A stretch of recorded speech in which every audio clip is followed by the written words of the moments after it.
a moment frozen in time. But video can make the ocean restless.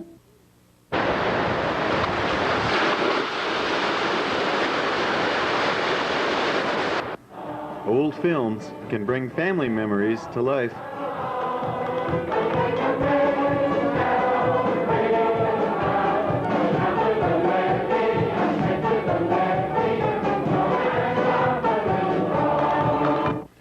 At Revelation, we have converted hundreds of films to video, and thus have witnessed some of the best and some of the worst. Whirlwind tours, in which the camera swings as freely as the nozzle of a garden hose.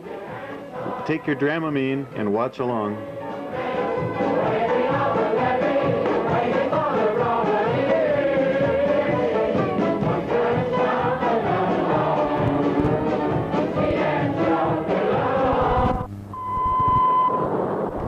Once in a while, the gem of a 1952 American Flyer.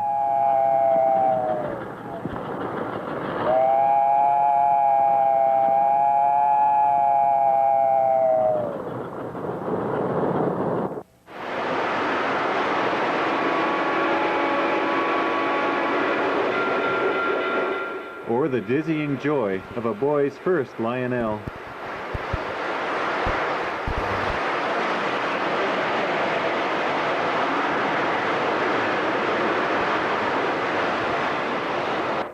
The railroad blues,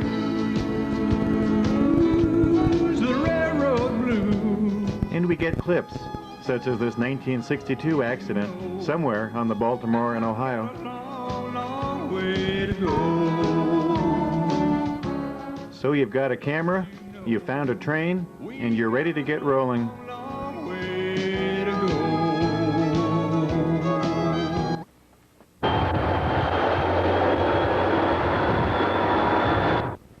Rather than just a series of random shots, try and tell a story, like the day's run of the Phoebe Snow, or the restoration of Raritan River No. 7. Consider extra 8468 East, 13,000 tons, doing battle with Akron grade.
The plot thickens. That third diesel had problems. Bad news on a ruling grade with 136 loads of coal. I had not planned to film that cold January 2nd, 1991, thus no tripod. The brakeman comes down to divide the train. Black back. We'll try it with half the train.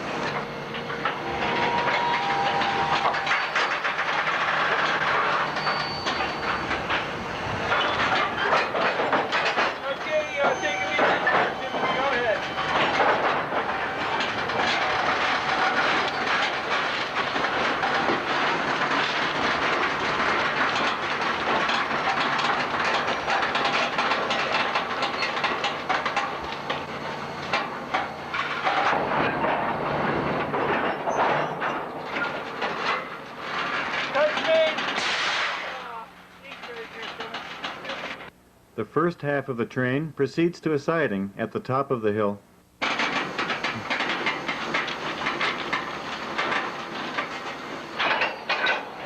That's a Roger. Well, we'll have to use the old legs, I guess. Yeah, roger that, anchor yard out.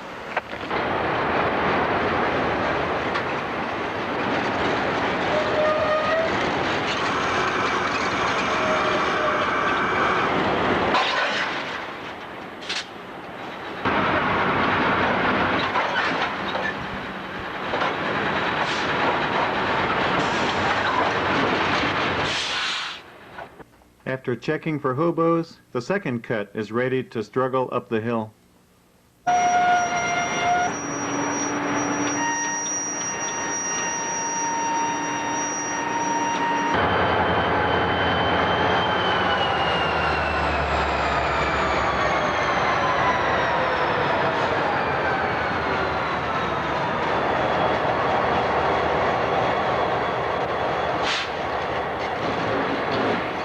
These cars are on the steepest part of the grade, and the engines are unable to get them moving.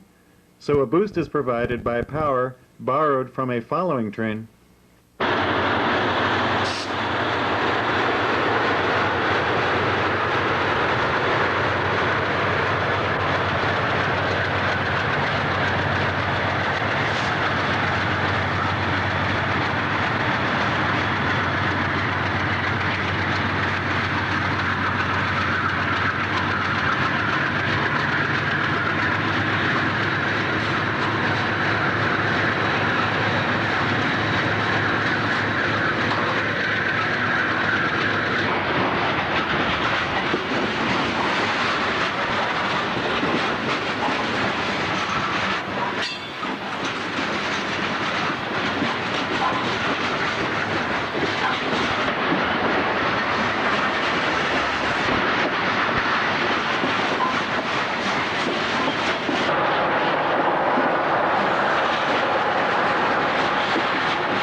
End of story.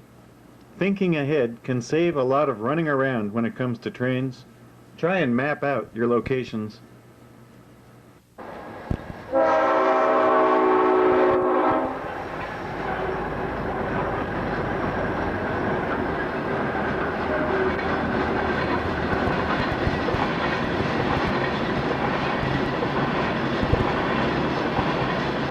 Don't expect the train to wait for you to get set up. Until it comes, experiment with various possibilities. A general scene or two adds to the variety.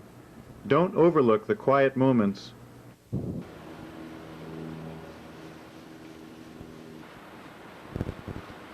Invariably, the train will come from the less desirable direction.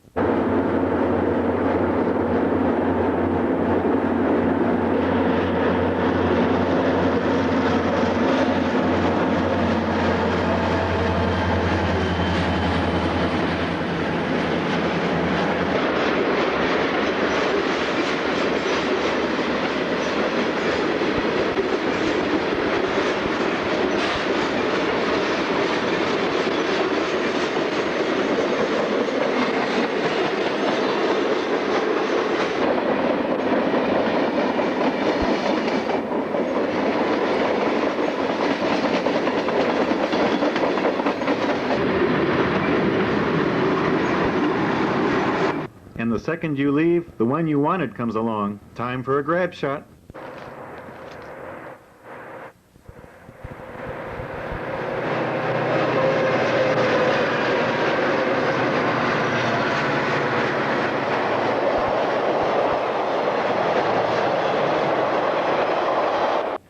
Say, this is no place to sleep.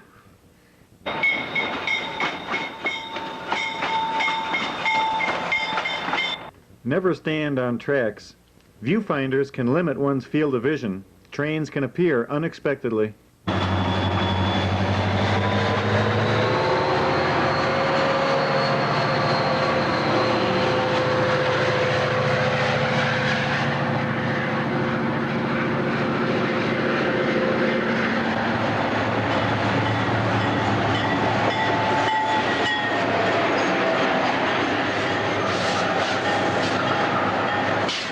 Stay away from bridges, tunnels, and dangerous areas. This camera was left on a tripod as the rail grinder passed.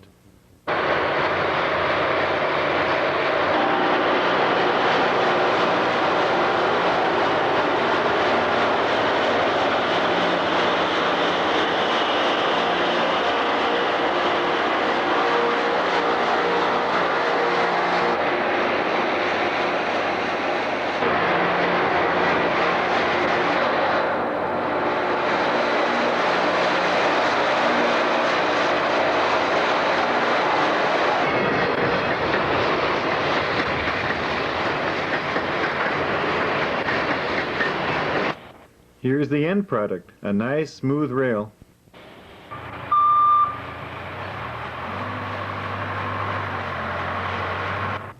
Keep alert around work areas.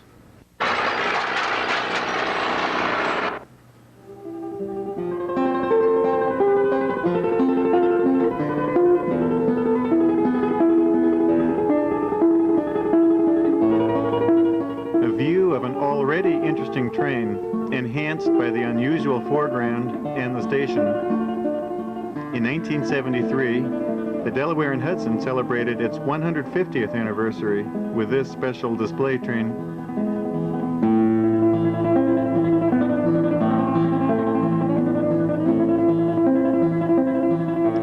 In Richmond, Virginia, a bridge forms as a natural frame for these diesels.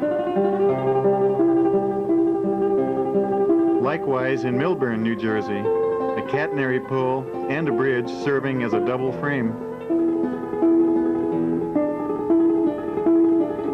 Windows form natural borders, such as in this control tower. And a cathedral of trees along the East Jordan and Southern Railway of Michigan.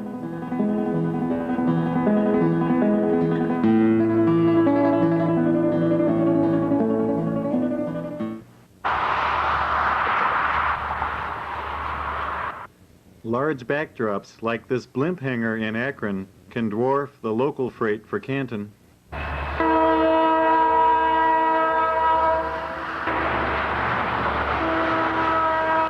Trains do not always have to be centered in the picture.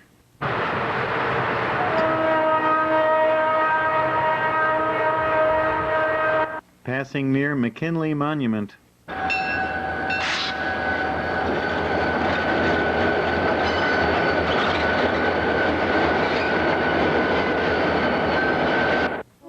Overhead views reveal often neglected features.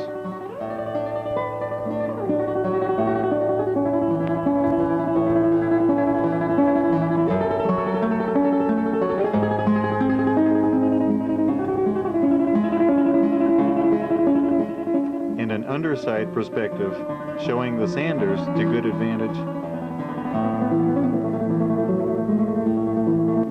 Trestles offer many possible angles for filming.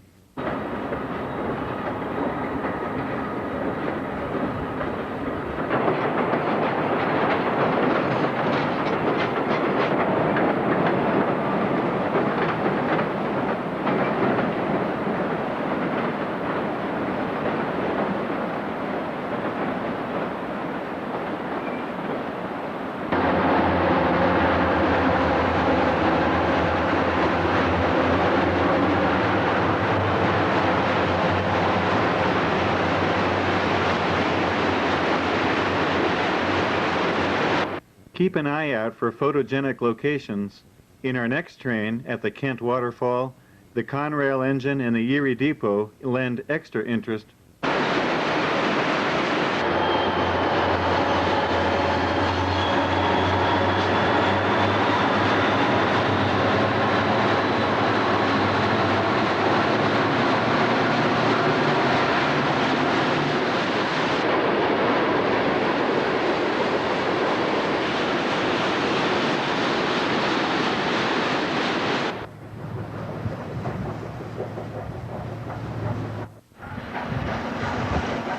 And now down to Ohio Amish country.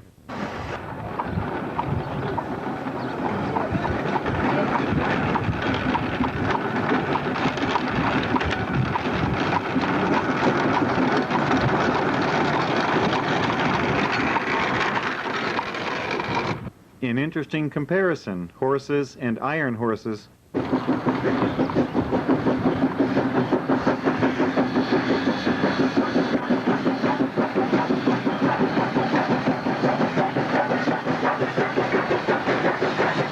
Make use of signs for possible title shots.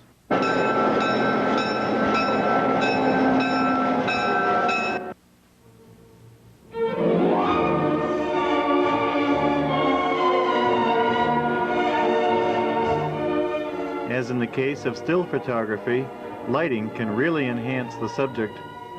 Disregard those manuals which state that the sun should always be to your back. At the same time, never shoot directly into the sun, only when it's low on the horizon or with the appropriate recommended filters. A long shadow lends a 3D effect to this Canadian train.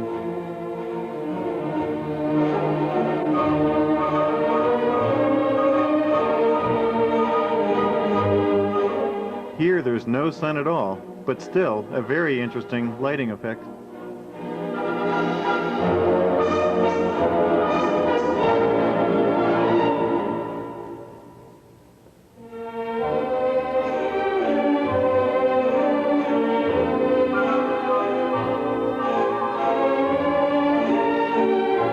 A winter's sunset.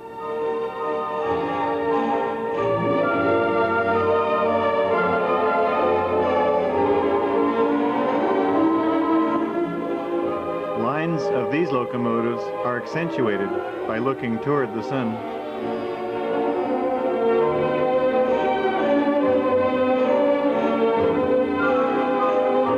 And for good measure, we throw in a BL2.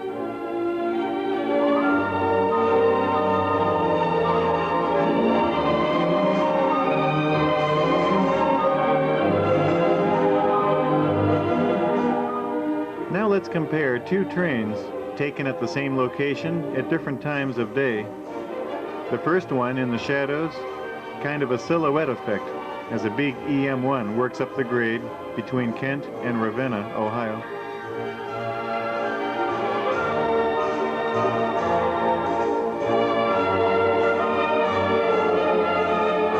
And here's a smaller Mikado, this time in direct sunlight.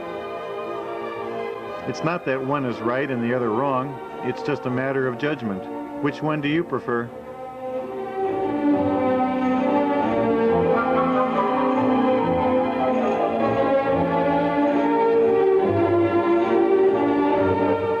Looking into the light can accentuate the effects of brake shoe smoke or diesel exhaust.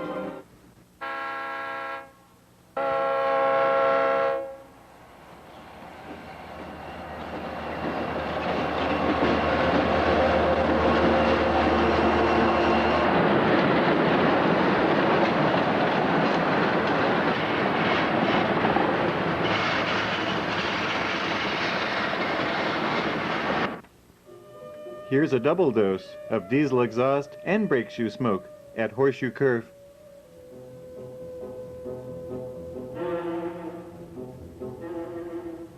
Don't forget to turn the camera around to get the going into the sun perspective.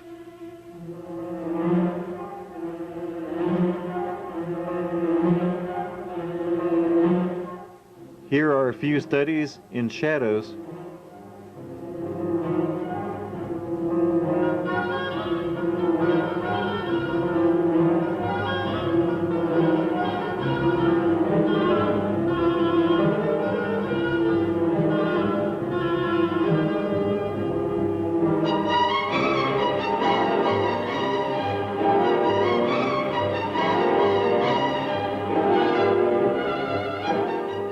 If you like Lackawanna electrics, here are three of them. The photographer takes an unwitting self-portrait as he greets the engineer.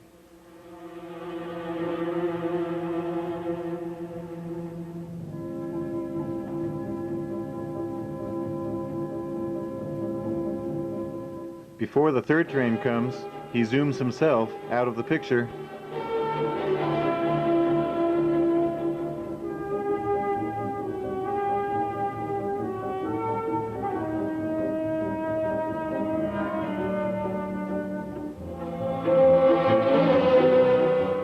Some of the best effects can be achieved after dark.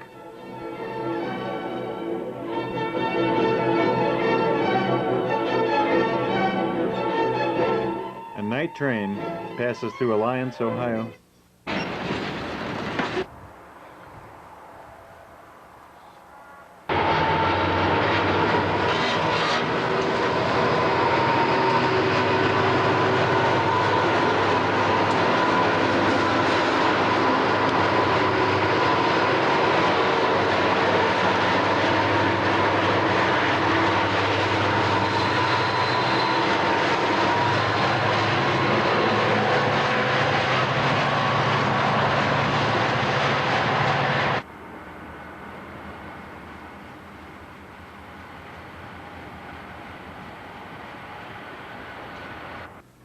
The dawn of a new day.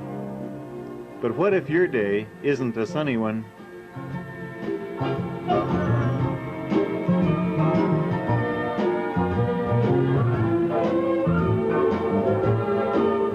Many people keep their cameras indoors in inclement weather, and yet some very rewarding effects can be found in the snow and in the rain.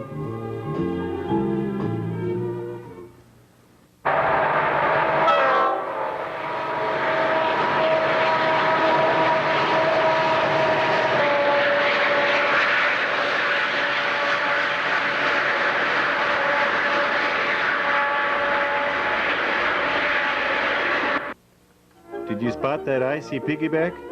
Here's a look at the Illinois Central in 1960. Steam leaks from every joint as old number 102 is resurrected from the deadline due to a traffic increase.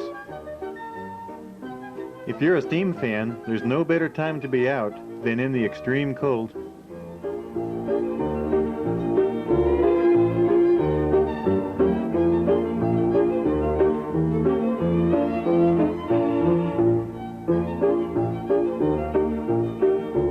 If you can find steam in the winter months, the cold, heavy air often creates a curtain effect of cascading steam.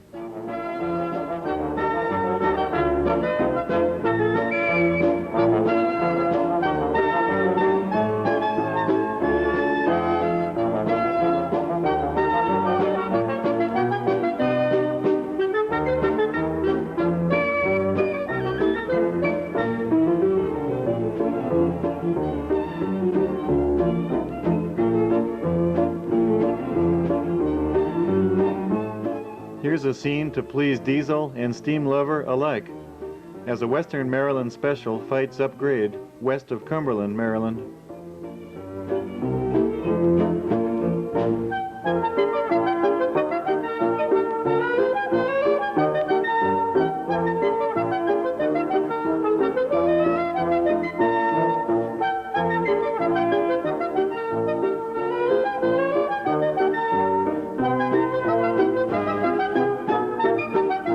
Here's Canton, Ohio, on a snowy night.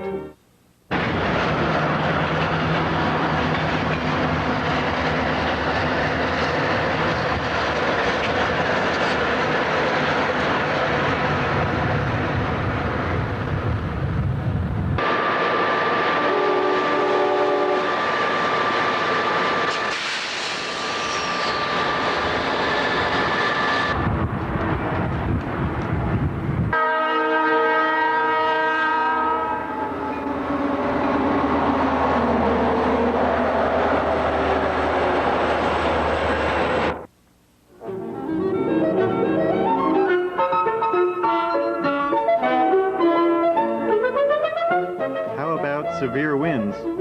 On this day, 100-mile-an-hour gusts were recorded as 8444 battled across Wyoming. Although this will destroy your audio, the visual effects are quite incredible.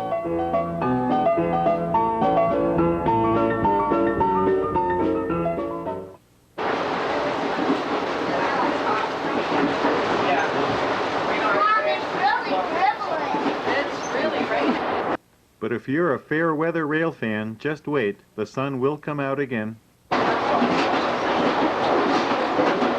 As railroads do more with fewer people, it becomes more of a challenge to add human interest these days.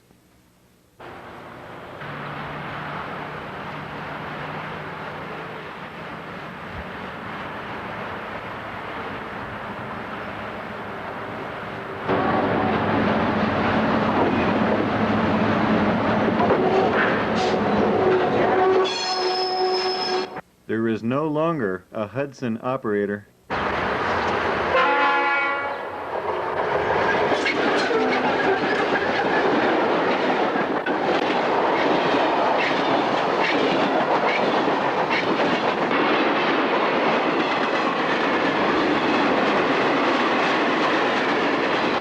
Conrail Hudson XWI 67, over.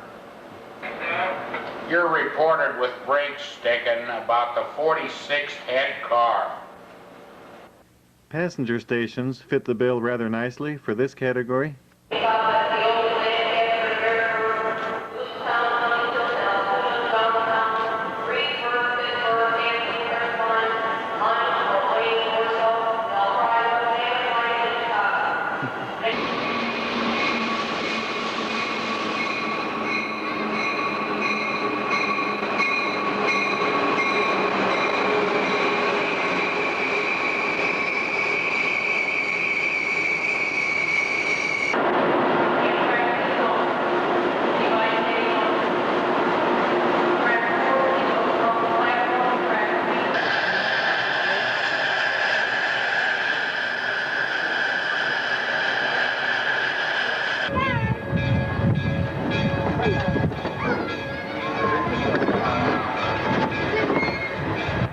Experiment with a kid's point of view.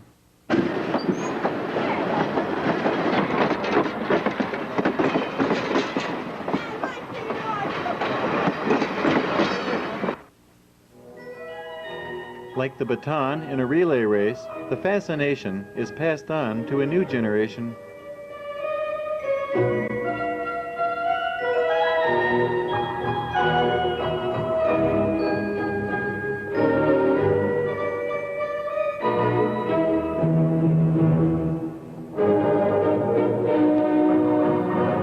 And here are some adults who act like kids. There are still 2,001 jobs to do on the railroad. These make for interesting subjects. Please be sure to obtain permission if shooting at close range.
shoveling snow to shoveling coal.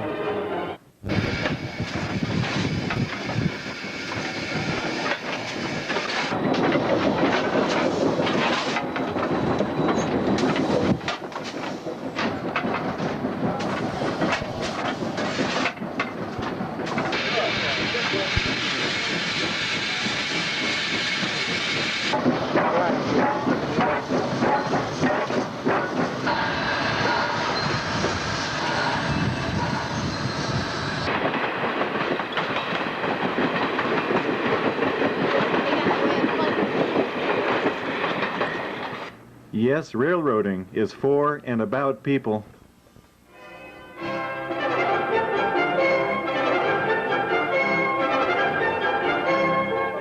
Almost as characteristic as fingerprints are the ways various photographers move the camera.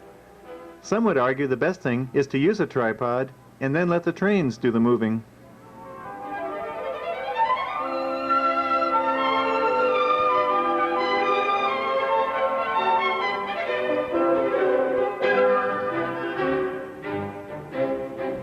Others prefer to follow their subject. A slow, smooth pan from a distance is the most effective. In 1969, the Gold Spike Centennial Limited.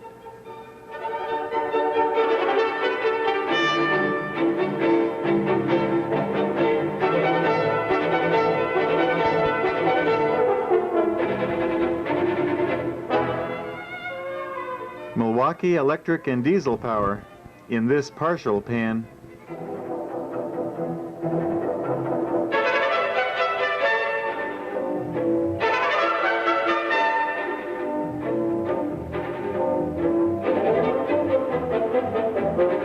The closer to the subject matter, the faster the camera must move. Emphasize something of interest, such as the wheels here.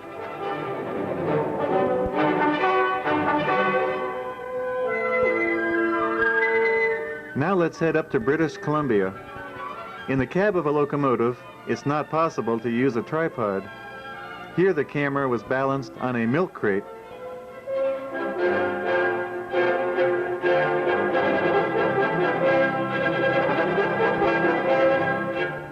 And just a little bit of luck with that caboose.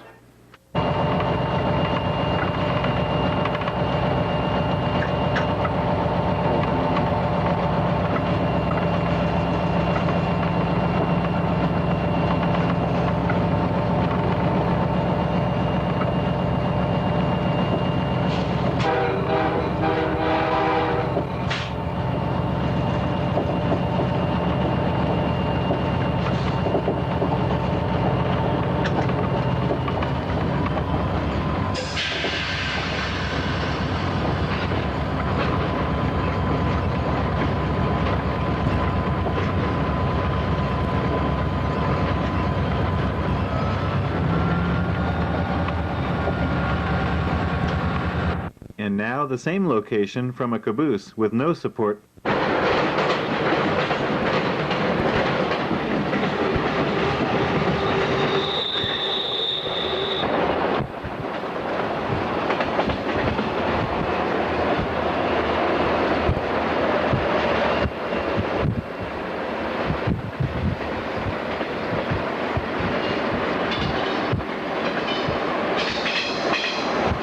Telephoto can be disastrous under these conditions.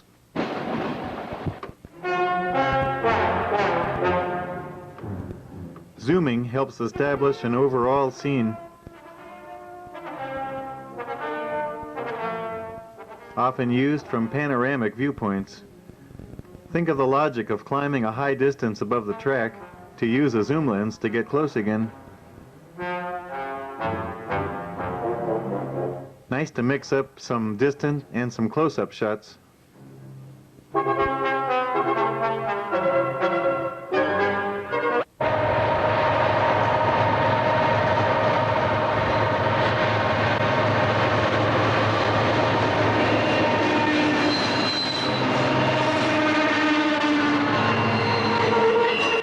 The zoom pullback is effective with approaching trains if not overdone.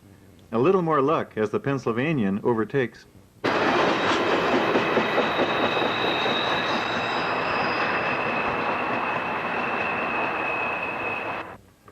Usually it's not advisable to make moving pictures of stationary objects, but if you're a Penzi fan, we don't think you'll object to this view of a NOLA yard in the late 50s, with 3 forms of motive power visible.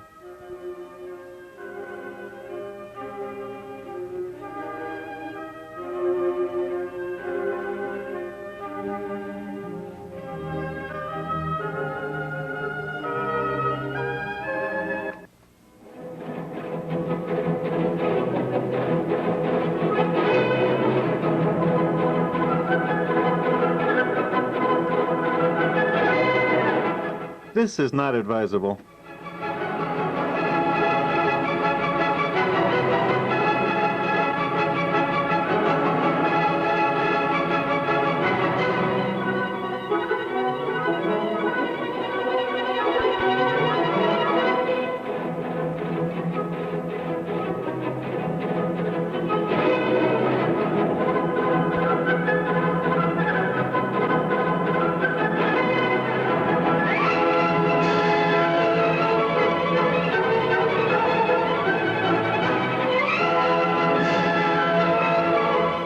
Sometimes when pacing, let the train gain on you.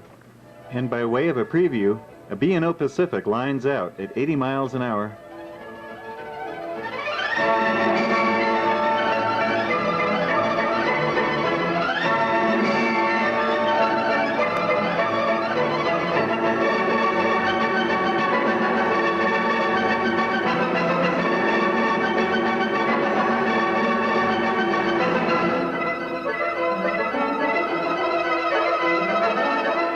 Allow the movements of the trains themselves to dictate camera position.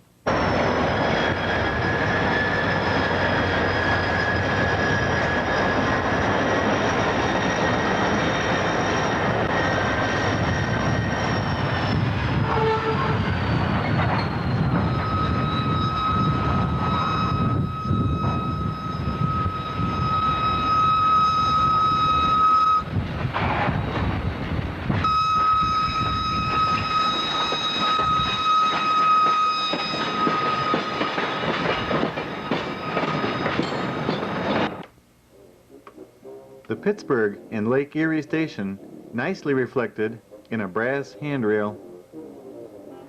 Mirrors can be utilized to create many splendid effects.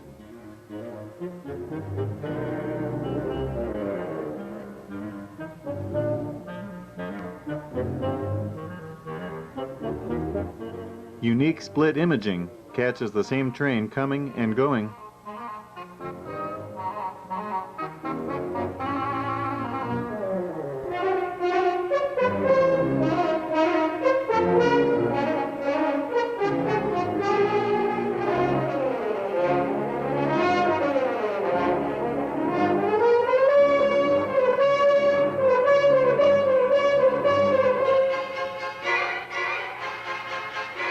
The rear view mirror on some Bud cars.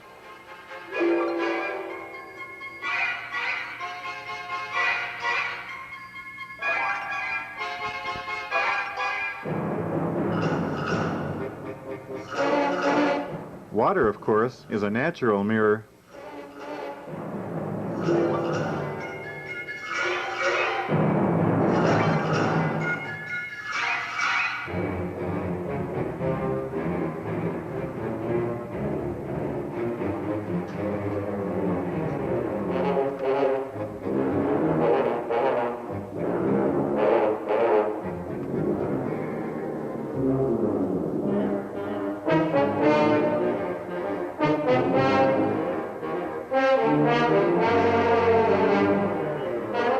Via Rail's logo is the same upside down.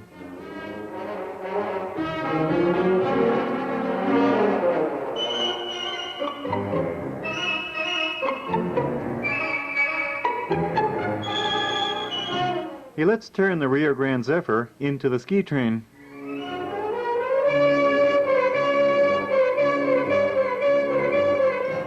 And here's that fast rush hour filmed in 1970 outside Grand Central we've received so much mail about from Rail Trek Volume 1.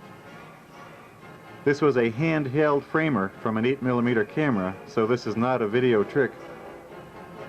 Interesting to note the track utilization and also the now gone signals. 1 second here represents about 1 minute of real time.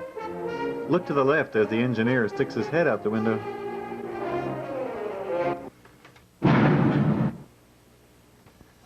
Here's an on-train perspective, this time with an automatic framer. From Rail Trek Volume 3, the Rio Grande Zephyr assaults the Front Range.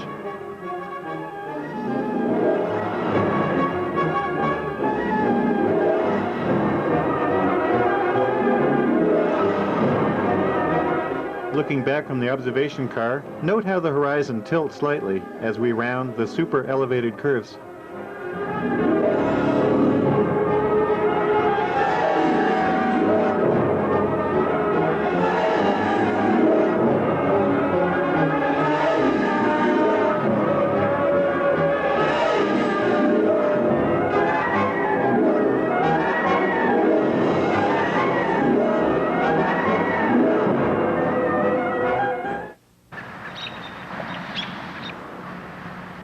You may want to experiment with a time-lapse feature if your camera has one. This is the conjunction of Mars, Jupiter, and Venus in June of 1991, taken on several different nights to show the relative position of the planets.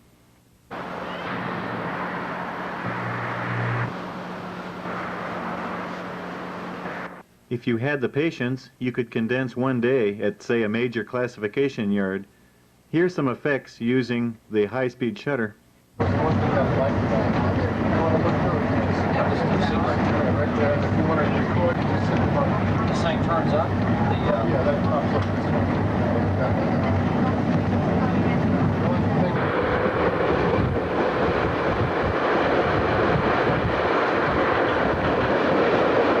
At 1/1000th of a second, snow takes on a sparkling aspect.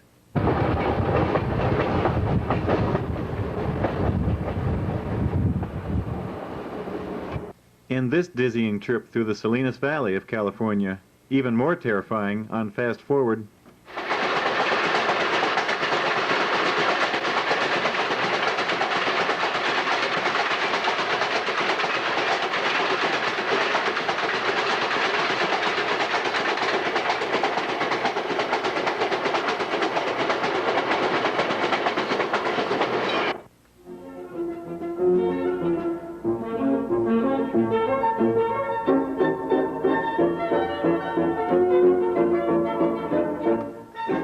Black and white is so quaint, it's almost considered a special effect these days. 1969 views at Princeton Junction. Black and white can bring out contrasts we just don't see on color film or video, but very difficult to find a camera which will allow you to do this. Can you see the brake shoe sparks, especially coming from the last car?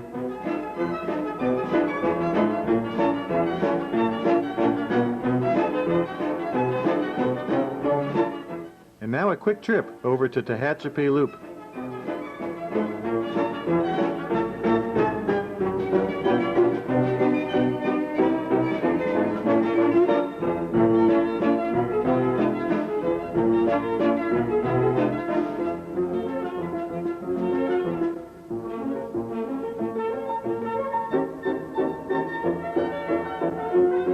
If we could only see the dispatcher arranging these meets. Leaving the camera on the tripod allows us to cut from scene to scene.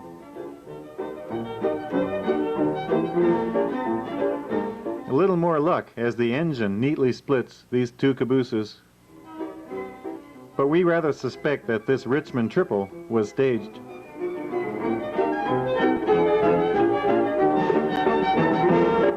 A little editing time can make your programs much more viewable. Make a catalog listing of all your films and video. Train photography is much like nature photography. Fast forward through the dull parts to find the interesting places.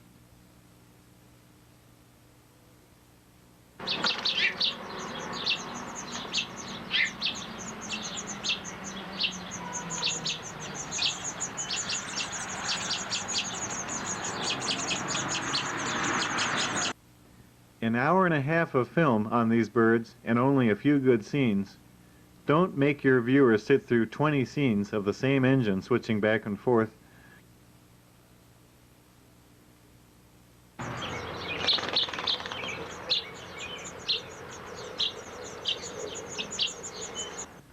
Begin with a sign to establish the location and help us to place the action. A couple general scenes are good also.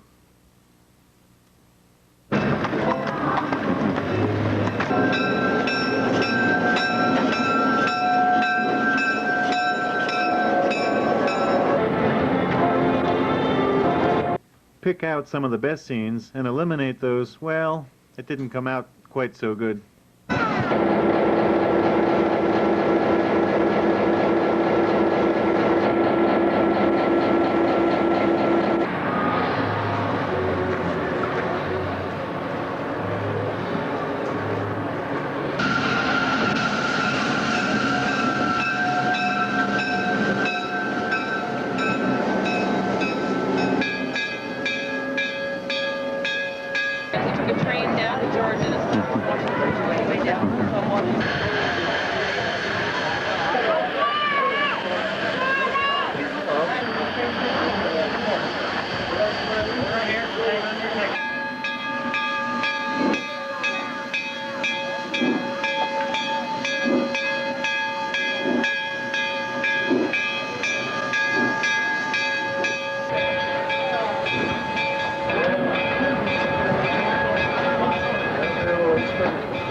Just a quick review of random scenes for the upcoming Ohio Central tape.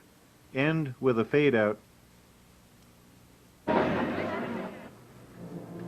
Complete your story by interspersing photos, slides, maps, timetables, or newspaper clippings wherever appropriate. Sound can add a new dimension to silent films. This is the Lake Cities on her next to last run, passing through Chatham, New Jersey, en route to Hoboken, January 5th of 1970. With advance permission of the engineer, we placed a couple Trek torpedoes. Notice the black tape recorder. Now the same scene with the sound added.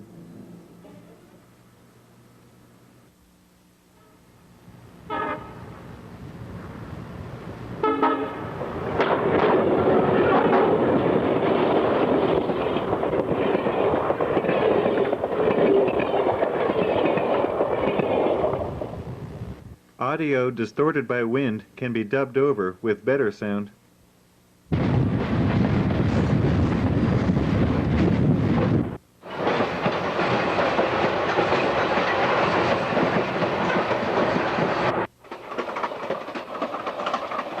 Fade out the sound to match the picture.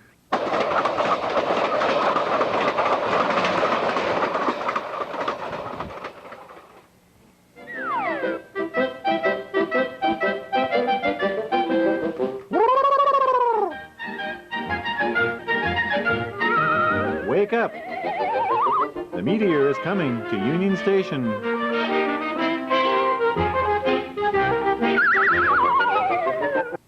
Boom! Fortunately, they found the money to rebuild.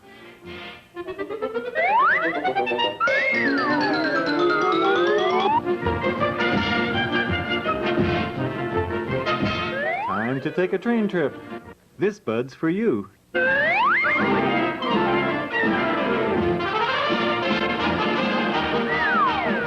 Three friendly Railfans. Moving pictures of stationary objects. But after watching this, I believe the Kinzua Viaduct is alive.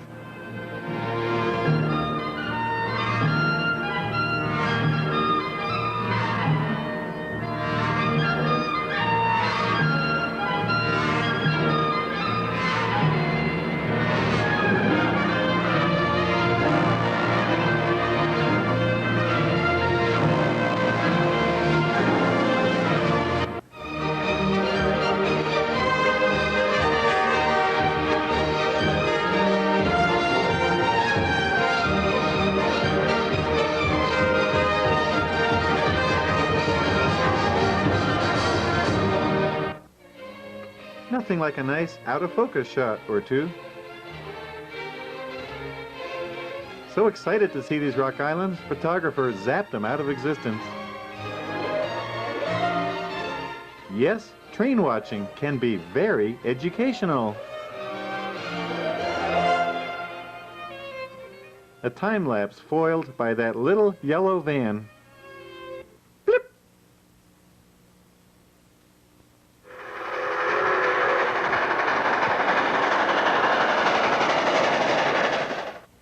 Yours truly, I'm ashamed to admit, was the perpetrator of this bungle. Didn't the Lackawanna always run right hand through the Poconos?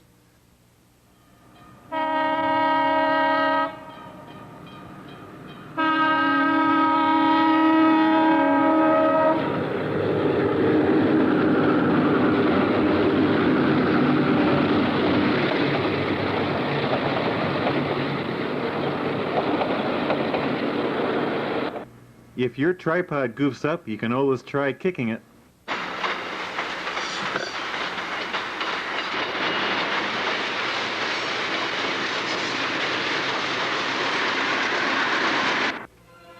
Oh, let the station agent pick it up. Yes, littering has become a major problem on our nation's railroads. Stamp out fans like this. He did what? Hey, here's some human interest. Stay there! Stay back there!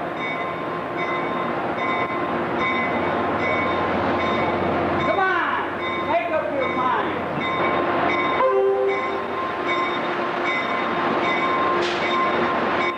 Cameras have the ability to attract people like magnets.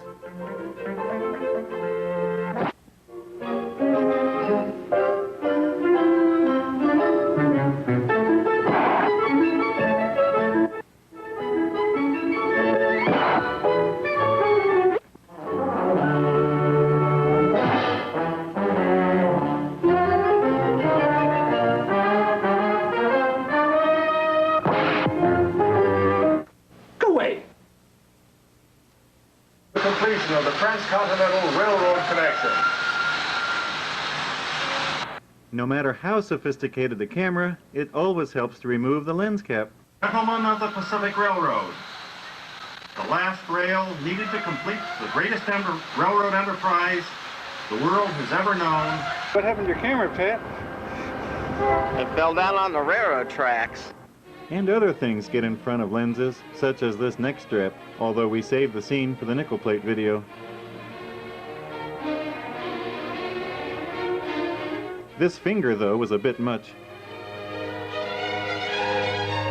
She got a nose job, she got a nose job. It's now turned up instead of hanging down.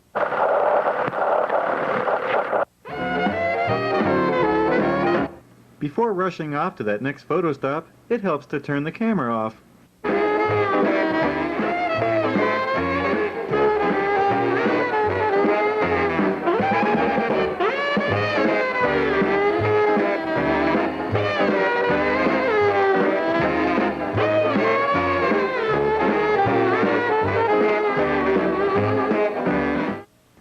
This poor guy seems hopelessly defeated by his camera.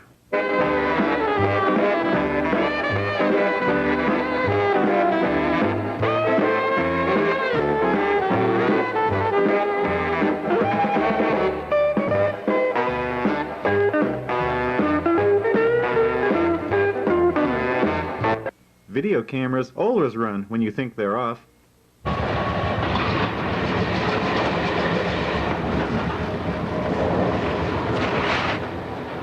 At least the Canadian train crews are friendly.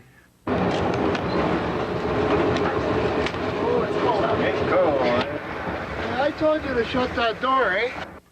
Sometimes you can tell too much of the story.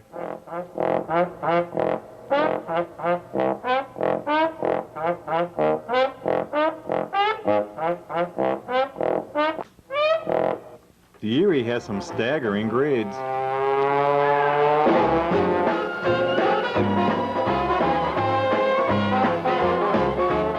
But it's all downhill for the Western Maryland.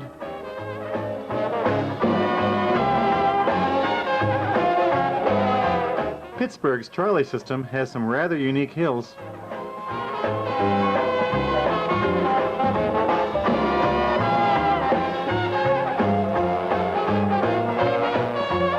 Fireman bribes the photographer with candy.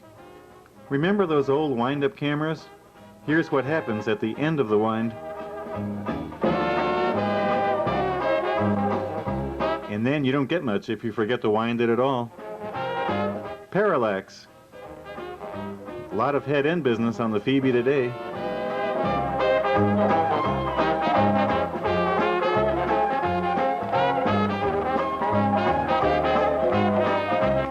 No matter how you planned it, there was never quite enough film. Remember those insane dots at the end of the reel? Don't they know it's the end of the world? It ended when you said goodbye.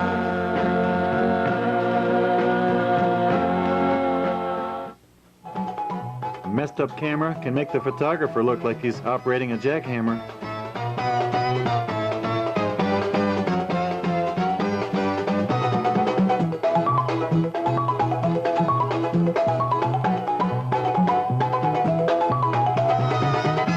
That's better.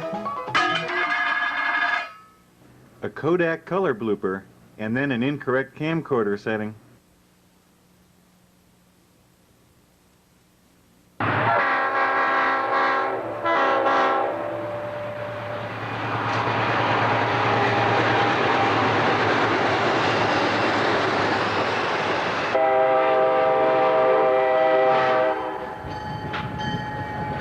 What's the Pentagon up to now?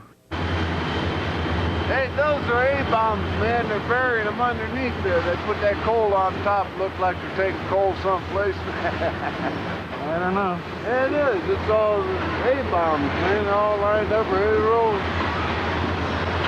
Oh, the glories of Super 8 sound.